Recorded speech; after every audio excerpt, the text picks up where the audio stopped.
오늘 읽은 마태복음 7장 후반부 말씀 살펴보면서 계속해서 예수님의 산상 설교에 대해서 강론하도록 하겠습니다. 자, 오늘 이 부분이 예수님 산상 설교 마지막 부분입니다. 주님께서 이 말씀을 통해서 우리에게 어떤 내용을 보여주시는지 함께 살펴보도록 하겠습니다. 자, 첫 번째는 열매로 나무를 안다. 열매를 보면 나무를 압니다. 나무에 열린 과일이 사과가 열렸다. 그 사과나무입니다. 감이 열렸다. 감나무입니다. 감나무에서 감이 열리고 사과나무에서 사과가 열리는 것이 정상입니다. 그래서 그 나무가 어떠한지를 보려면 잎사귀 가지고는 구분이 잘 안 될 수가 있습니다. 나무 둥치는 거의 비슷해 가지고 잘 구별이 되질 않습니다. 열매를 보면은 가장 확실하게 알 수가 있습니다. 자, 그래서 그 열매를 통해서 과연 이것이 진리인지 혹은 이 사람이 진리를 말하는 사람인지 알 수가 있다고 하셨습니다. 15절에서 20절 말씀은 거짓 대언자들을 조심하라라는 경고의 말씀입니다.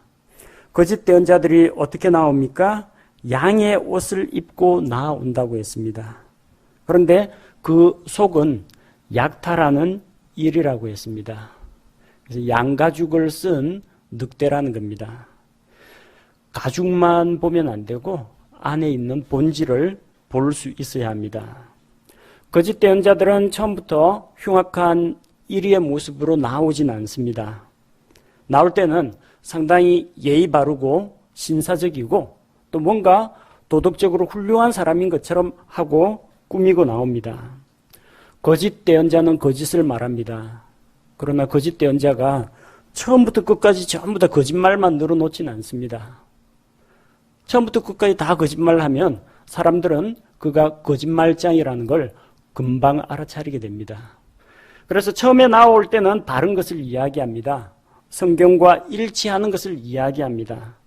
그런데 나중에는 거짓말을 섞어가지고 이야기합니다. 가장 교묘한 거짓말이 어떤 거짓말이냐면 순 100% 거짓말은 사람들이 잘 속지 않습니다. 10개 이야기하는 것 중에서 9가지는 진실을 이야기하고 거기서 자기가 속이고 싶은 것 한 가지만 딱 집어넣으면 사람들이 잘 속아 넘어갑니다. 그래서 끝을 잘 봐야 됩니다. 시작은 성경 말씀을 가지고 나오고 예수님 이름으로 나오는데 나중에 중간에 거짓말이 섞이고 마지막 결과가 다르다. 열매가 다르다. 결론이 다르다. 그러면 조심하라는 이야기입니다.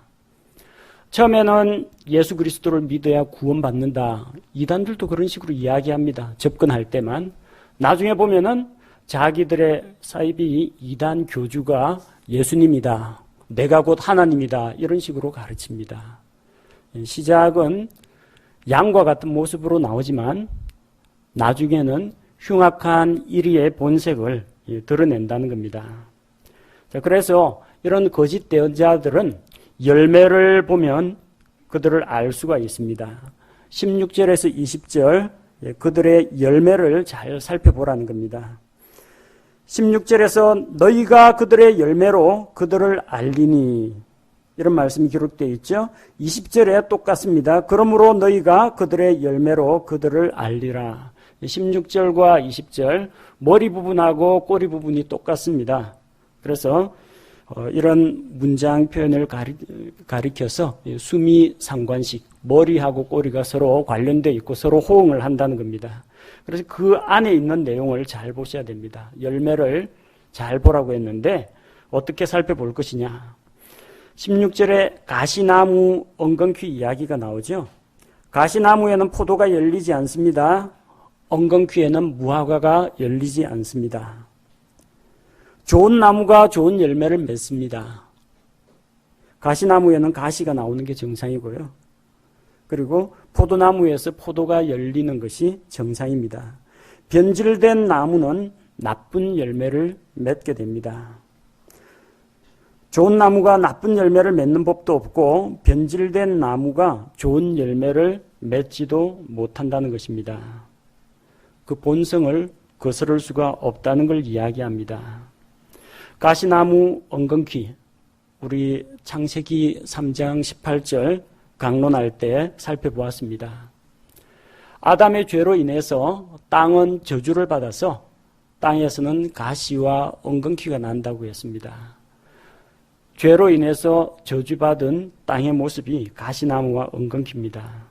거기에서 좋은 열매가 나오지 않습니다. 죄인들에게서는 죄의 열매만 나올 뿐이라는 겁니다. 저주받은 죄인들에게서는 가시를 냅니다. 독한 것을 냅니다. 포도나 무화과를 기대할 수가 없다는 것입니다. 식물이나 동물이나 사람이나 자기의 본성을 거스를 수가 없습니다. 우리말에도 있죠. 콩 심은데 콩 나고 팥 심은데 팥 난다. 콩을 심었는데 팥이 나는 법이 없고 팥을 심었는데 콩이 나기를 기대할 수는 없습니다. 본질이 어떠하냐에 따라서 열매가 나오는 겁니다. 그 사람의 속이 어떻게 되어 있느냐에 따라서 속에 가득한 것을 입으로 말하게 됩니다. 또 자기가 말한 것을 행동으로 드러나게 됩니다. 우리는 구원받은 자들은 하나님에게서 난 자입니다. 하나님에게서 난 자는 하나님의 성품, 하나님의 본성을 가지고 있습니다. 하나님께서 그분의 거룩한 성품을 우리에게 주셨기 때문에 우리로 하여금 하나님의 본성에 참여하는 자가 되도록 하셨습니다. 그래서 그 열매를 잘 분별하라는 겁니다. 그들의 말에 현혹되지 말고 그들의 행동과 삶의 열매를 살펴볼 수가 있습니다. 다음으로 그 하늘의 왕국에 들어가려면 어떻게 해야 하느냐? 믿음과 믿음의 행위가 같이 수반되어야 합니다. 자, 오늘 본문 말씀 21절 말씀은 상당히 중요합니다. 21절에 보니까 내게 주여 주여 하는 자가 다 하늘의 왕국에 들어가지는 아니하고 오직 하늘에 계신 내 아버지의 뜻을 행하는 자라야 들어가리라. 이렇게 기록하고 있습니다. 잘 읽으셔야 합니다. 하늘의 왕국이라고 했습니다. 천국이 아닙니다. 믿고 구원받아서 구원받은 사람이 죽어서 가는 저 하늘에 있는 그 천국이 아니고요. 하늘의 통치권이 땅에서 그대로 물리적으로 실현되는 이 하늘의 왕국을 이야기합니다. 그 하늘의 왕국에 들어가는 데는 물론 하나님께서 그 왕국을 은혜로 주셔야 됩니다. 또 하나님의 선물을 우리가 믿음으로 받아들여야 됩니다. 그러나 이 본문의 말씀은 예수 그리스도의 은혜의 복음이 아닙니다. 왕국의 복음입니다. 은혜의 복음은 행위하고는 관계없습니다. 율법의 행위하고는 전혀 관계가 없습니다. 율법 밖에 있는 하나님의 의입니다. 그러나 하늘의 왕국에는 반드시 열매가 있어야 됩니다. 행위가 있어야 됩니다. 오해 없이 들으십시오. 행위로 구원받는다는 이야기가 아닙니다. 어디까지나 하나님께서 왕국의 문을 열어두시고 은혜로 부르셔야 들어옵니다. 기본적으로 하나님의 은혜가 먼저입니다. 그리고 하나님의 그 은혜의 부르심에 믿음으로 화답을 해야 됩니다. 근데 그 믿음이라는 것에는 반드시 믿음의 행위가 따라가야 한다는 겁니다. 행위로 구원받는다가 아니라 믿음이 있다면 믿음의 행위가 같이 수반되어야만 하늘의 왕국에 들어갈 수 있다는 겁니다. 천국 가는 거하고 다릅니다. 예수 믿고 천국 가는 것은 행위하고는 관계없습니다. 십자가에 달린 그 강도도 한순간에 회개하고 믿음으로 받아들이기만 하면은 구원을 받을 수 있습니다.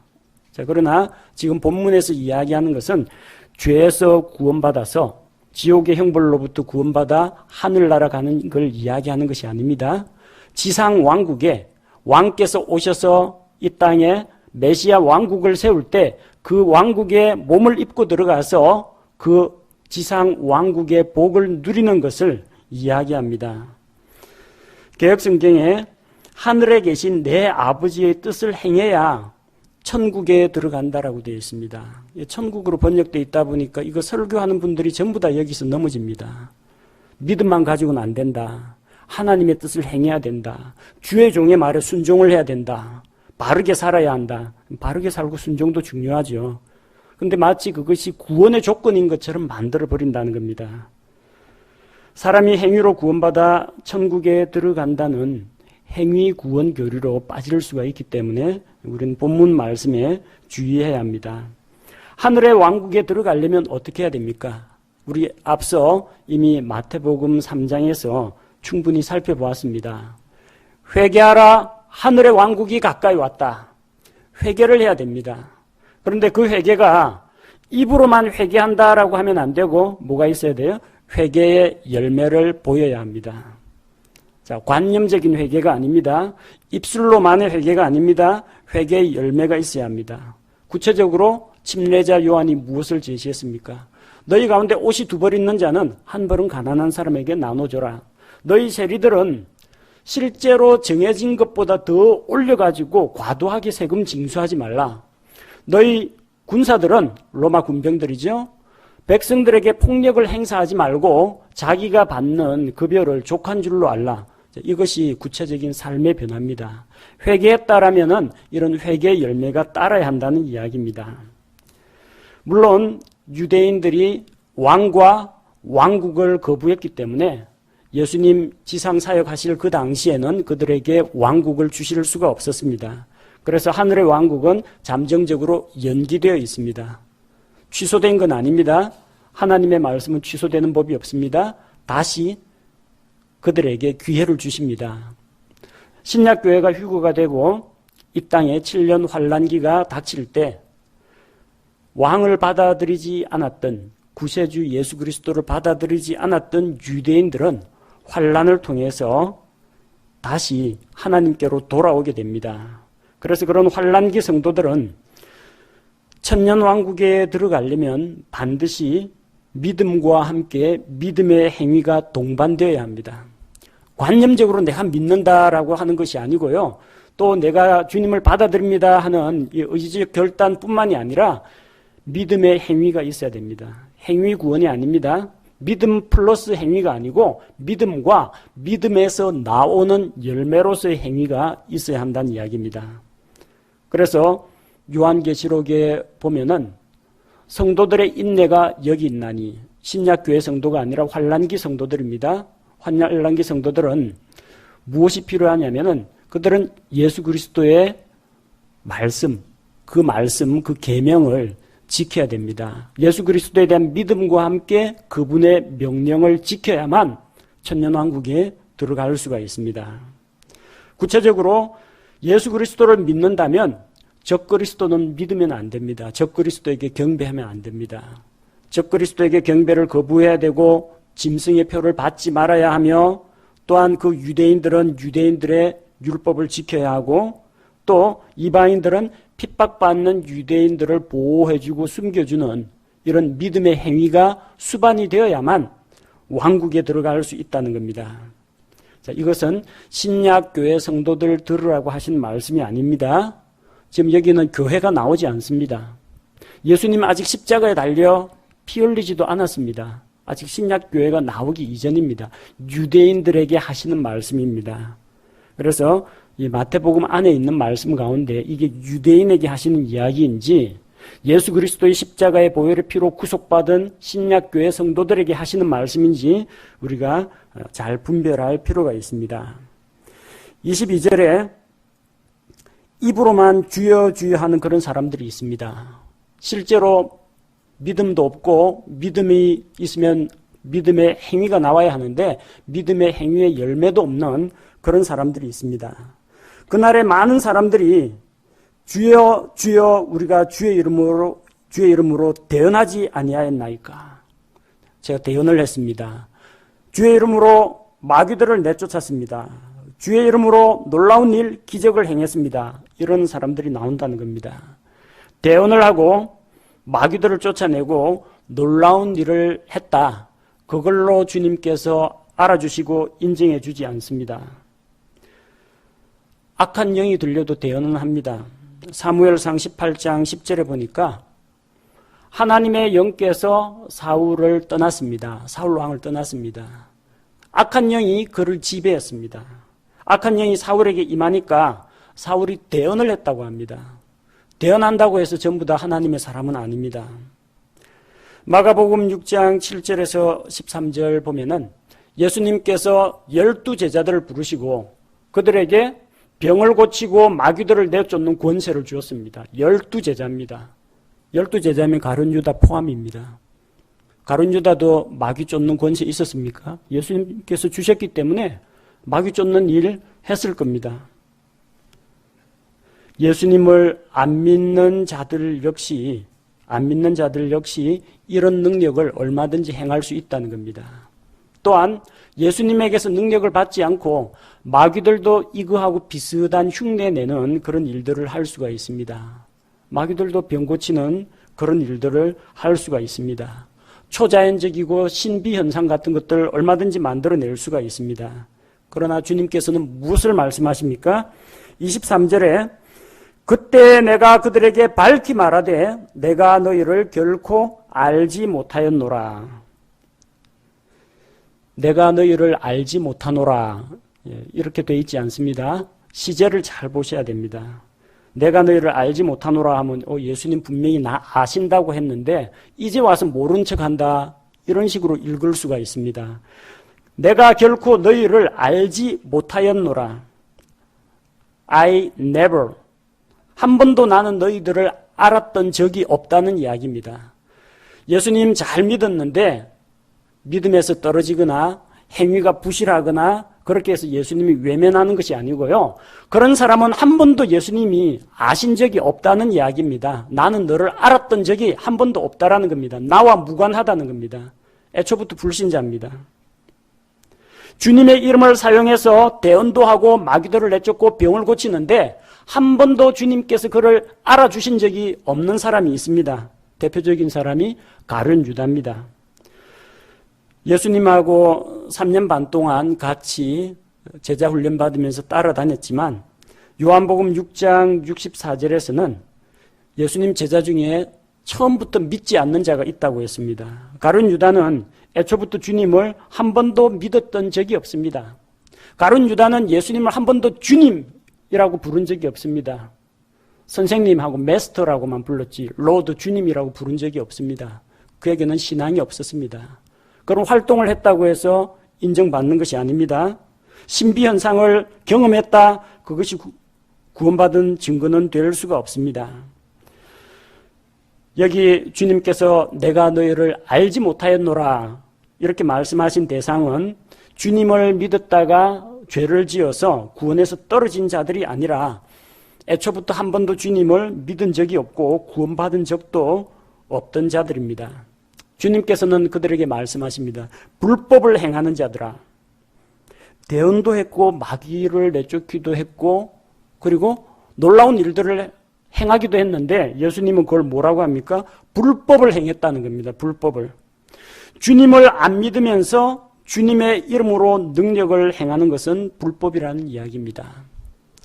또 마귀의 능력인데 신비주의 이 은사 같은 것들을 가지고 신비한 은사 같은 것들을 사용해 가지고 초자연적인 기적을 일으키는데 전혀 주님하고 관계없는 능력인데 그걸 가지고 예수님 이름으로라고 갖다 붙인다면 이것 역시 불법이라는 겁니다. 사도행전에 그런 사람들이 나옵니다.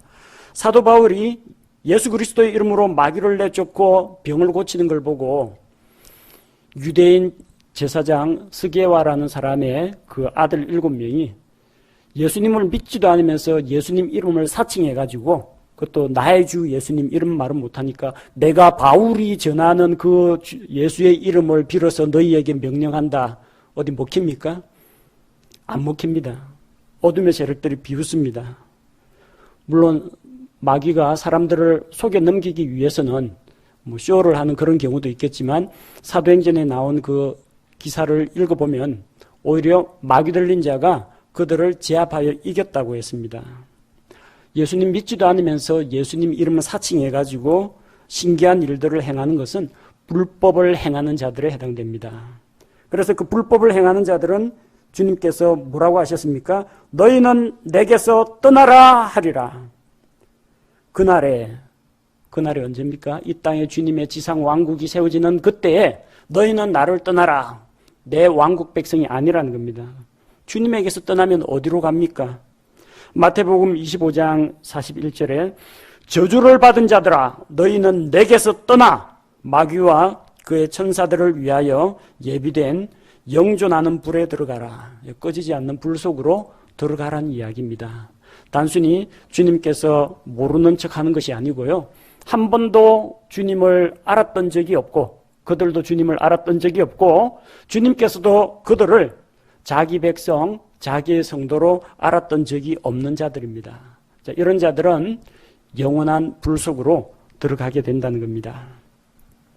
주님께서 마태복음 5장, 6장, 7장에 걸쳐서 산상설교 말씀을 전해주셨습니다. 왜 이 말씀을 전해주셨겠습니까? 듣고 올바른 교리를 배우고 성경 지식을 쌓으라고 주신 것이 아니고 한 걸음 더 나아가서 그 말씀을 따라서 살아가라고 주신 것입니다. 구제할 때 위선을 행하지 말라. 기도할 때는 은밀하게 하라. 마음속에서 생각으로도 범죄해서는 안 된다. 이런 원리들을 단순히 지식으로만 알 것이 아니라 순종하라, 행하라는 것입니다. 하늘의 왕국은 믿음과 함께 믿음의 행위가 동반이 되어야 됩니다. 그래서 마지막 결론 부분에서 24절에서 27절 말씀을 보면 예수님께서 한 가지 중대한 사실을 가르쳐 주십니다. 왕국의 말씀을 들었다고 해서 다 그들이 왕국 백성이 되는 게 아닙니다. 누가 왕국 백성이 됩니까? 그 말씀을 듣고 준행하는 자, 행하는 자가 회개의 열매가 있는 자, 믿음의 행위가 있는 자, 그런 자가 왕국의 백성이 된다는 겁니다. 24절에서 27절 말씀에서는 지혜로운 자와 어리석은 자에 대해서 이야기하고 있습니다. 지혜로운 자와 어리석은 자, 공통점이 있고 차이점이 있습니다. 공통점은 무엇이냐면요. 지혜로운 자나 어리석은 자나 다 주의 말씀을 들었다는 이야기입니다. 말씀을 들은 건 두 사람 다 똑같습니다. 다만 어디서 차이가 납니까? 나의 이 말을 듣고 그것들을 행하는 자가 있고요. 나의 이 말들을 듣고 그것들을 행하지 않는 자가 있다는 것입니다. 또 공통점이 있습니다. 지혜로운 자나 어리석은 자나 둘 다 집을 짓습니다. 두 사람 다 똑같이 집을 짓습니다. 그런데 차이점이 있습니다. 한 사람은 자기 집을 반석 위에 기초공사를 해서 집을 짓습니다. 다른 사람은 자기 집을 모래 위에 짓는 것입니다. 이 집을 짓는다라는 것은 고린도전서 3장 10절 말씀을 보면 우리가 자기가 하나님 앞에서 쌓아놓는 이런 일들, 수고의 열매, 이것을 집 짓는 것에 비유해서 이야기합니다. 사람들이 행하는 바는 기초 위에 집을 짓는 것하고 같다라고 했습니다. 다만 집 짓는 건 다 똑같은데 어디에다가 무엇을 가지고 짓느냐가 중요하다는 겁니다. 저마다 어떻게 그 위에 세울지 주의하라고 했습니다. 자, 지혜로운 자나 어리석은 자나 똑같이 말씀을 들었습니다. 똑같이 집을 짓습니다. 또 똑같은 일이 있습니다. 지혜로운 자의 집에도 어리석은 자의 집에도 비와 홍수가 임하고 바람이 불어서 부딪힙니다. 비가 내리고 홍수가 나고 바람이 부는 것도 똑같습니다. 어리석은 자에게도 닥치고 지혜로운 자에게도 닥칩니다. 물론 결과가 다릅니다. 근데 어리석은 자는 어떻게 된다고 했습니까? 비가 오고 홍수가 나고 바람이 불어 집에 부딪히니까 무너짐이 심하다고 했습니다. 사막에서 무슨 홍수 이야기냐 하실지 모르지만요. 사막에서 일사병 걸려가지고 죽는 사람보다요. 홍수로 인해서 물에 빠져 죽는 사람이 더 많습니다. 안 믿어질지 모르지만 이게 사실입니다. 그 사막에도 강이 있습니다. 평상시에는 강물이 안 흐릅니다. 와디라고 부르는데 건천입니다. 마른 하천입니다. 근데 오랫동안 이 물과 이 바람에 퇴적이 돼가지고 거의 규소질입니다. 반짝반짝합니다. 모래땅하고는 달리 물이 밑으로 스며들지 않습니다. 물이 마치 이게 도랑 수도관처럼요, 쫙 흘러가는, 물이 흘러가는 통로입니다. 그걸 와디라고 부르는데, 평소에는 물이 흐르지 않다가 이 사막에서 비가 내리면 무섭게 내립니다. 비가 한번 오면 갑작스럽게 이 건천이 차오릅니다. 그리고 나서 사정없이 낮은 곳으로 물이 흘러갑니다. 그래서 홍수가 나는데 모래 같으면 밑으로 물이 스며들기라도 하는데, 이거는 바닥이 거의 풍화물질로 된 그런 규소질이라서 물이 밑으로 빠지지 않고 쫙 사막에서 엄청난 양의 물이 흘러갑니다. 어느 정도 심하냐면요, 우리나라에서 중동 지역에 그쪽에 건설 공사 현장에 중장비를 보냈는데 포크레인이 홍수에 떠내려가고 그럽니다. 사람은 말할 것도 없습니다. 그러니까 모래 위에 기초공사 안 하고 모래 위에 기둥 박아가지고 집 세웠다고 하면요, 이거는 홍수 한번 났다 하면은 가볍게 무너집니다. 무너져도 무너짐이 심하다고 했습니다. 다 무너진다는 겁니다. 그동안에 자기가 헛된 기초 위에 자기 믿음 또 자기 행위, 이것을 쌓아 올렸다는 것입니다. 열매가 없고 믿음에 수반되는 행위가 없는 것은 다 이렇게 사상 누각처럼 무너질 수밖에 없다는 겁니다. 지혜로운 자는 말씀을 듣고 행하는 자입니다. 어리석은 자는 말씀을 듣고 행하지 않는 자입니다. 다 똑같은데 한 가지가 다릅니다. 말씀을 듣는 것도 둘 다 들었습니다. 집을 짓는 것도 둘 다 지었습니다. 비바람이 몰아치는 것도 똑같습니다. 어디에서 차이가 납니까? 말씀을 듣고 행했느냐, 말씀을 듣고 행하지 않았느냐, 여기에서 차이가 나는 겁니다. 어리석은 자는 말씀을 듣고 행하지 않았는데 그것은 마치 모래 위에 집을 짓는 것과 똑같다는 이야기입니다. 그래서 성경은 우리에게 경고하고 있습니다. 마태복음 5장, 6장, 7장 말씀 잘 들었죠?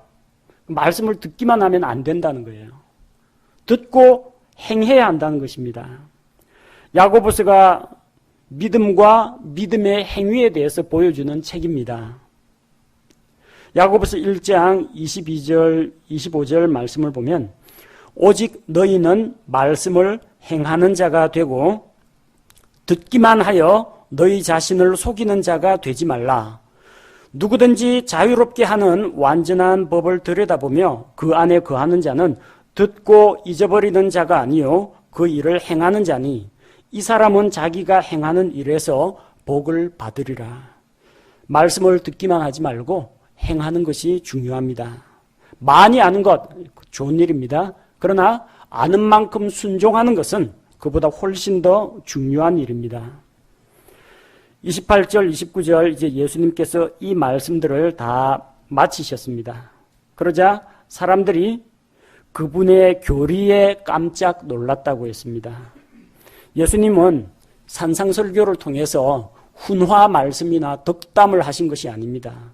교훈적인 이야기를 하신 것이 아니고 교리를 말씀하셨습니다. 무슨 교리입니까? 왕국의 교리입니다. 하늘의 왕국은 어떠하냐? 하늘의 왕국은 누가 들어갈 수 있느냐? 하늘의 왕국 백성은 어떻게 살아야 하느냐?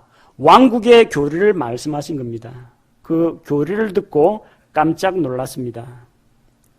예수님께서 권위를 가지고 권위 있는 말씀을 하셨습니다. 사람들은 그동안 회당에서 숱하게 바리새인들이나 서기관들의 성경 강론을 들었습니다. 들었지만 거기에서 권위를 발견하지 못했습니다. 예수님께서 말씀하시자 하나님이신 예수님께서 말씀의 권위를 가지고 말씀을 선포하시자 사람들은 그 권위를 알아보았다는 겁니다. 이거는 사람의 말이 아니다. 자기들 가르치던 서기관들의 말과는 뭔가가 다르다는 것을 알았습니다. 아직까지 마태복음이 한 권의 책으로 기록되기 전에 예수님께서 그분의 입으로 말씀하실 때 이미 하나님의 백성들은 선포된 그 말씀이 사람의 말이 아니라 하나님의 말씀인 줄을 알아차렸다는 이야기입니다. 하나님의 백성은 하나님의 말씀이 무엇인지 알아듣습니다. 주님의 양은 주님의 음성을 알아듣습니다. 그래서 우리가 주님의 말씀에 대해서 들을 수 있는 귀가 열렸다면은 이 말씀의 권위를 인정하고 또 이 말씀을 통해서 내가 무엇을 배웠고 또한 어떠한 영역에서 순종해야 될지 발견하는 그런 지혜로운 자가 되어야겠습니다. 오늘 본문의 말씀에서는 믿음과 함께 믿음의 열매에 대해서 이야기합니다. 거짓 대언자들은 입으로는 그럴싸하게 이야기하지만 삶의 열매, 그들이 맺는 그런 열매가 독한 열매입니다. 악한 열매를 맺습니다. 그러나 우리가 바른 말씀과 바른 믿음을 가지고 있다면 거기서 좋은 열매가 나와야 됩니다. 우리가 성서 침례교회에 다니고 있다고 그걸로 자랑하면 안 됩니다. 우리 교회 좋은 성경 쓰고 있다, 그거 가지고 자랑하면 안 됩니다. 킹제임스 성경 좋다고 해가 좋은 성경인 건 맞는데 이 성경 쓰고 삶의 변화가 없으면 무슨 자랑거리가 되겠습니까? 오히려 하나님의 이름을 더럽히는 그런 결과를 가져온다는 겁니다. 믿음이 있다면 자기 믿음에 따라서 선한 삶의 열매로 간증을 해야 됩니다. 삶의 열매로 자기 자신을 입증해야 됩니다. 그냥 외적인 행실로 열매를 매달아 놓는다고 해서 고목나무에 사과 매달아 놓는다고 해서 고목나무가 사과나무 되는 거 아닙니다. 열매는 안에서부터 돋아나가지고 맺히는 겁니다. 가지에서 이 잎사귀가 나오고 거기서 꽃이 피고 꽃이 진 자리에서 열매가 맺혀야지 우리의 어떤 외적인 활동이나 행위를 갖다 붙여가지고 억지로 열매를 지어내서는 안 됩니다. 우리 안에 하나님의 성령께서 들어와 계시고 우리 안에 진리의 말씀이 있고 내가 그 말씀에 순종하면 열매는 안에서부터 자연스럽게 밖으로 맺히게 됩니다. 또한 말씀을 듣고 순종하는 자세를 배울 수가 있습니다. 진리의 말씀을 듣고 배웠다면 그대로 행해야 됩니다. 많이 알지 못하여도 상관없습니다. 많이 아는 사람은 그만큼 하나님 앞에서 더 무거운 부담감, 거룩한 부담감, 책임감을 갖게 됩니다. 아는 것이 적더라도 자기가 아는 만큼 순종하는 것, 하나님께서는 그것을 원하십니다. 알고 있는 말씀, 이미 믿고 있는 사실에 대해서 우리가 순종함으로써 지혜로운 자가 되도록 하나님께 기도해야 되겠습니다. 주님의 말씀에 순종하는 용기를 주옵소서. 주님의 말씀을 분별하고 내가 어떤 면에서 돌이켜야 하고 어떤 면에서 감사해야 하고 어떤 면에서 변화되어야 할지 가르쳐 주옵소서. 주님께 지혜를 구해야겠습니다. 제가 기도하겠습니다.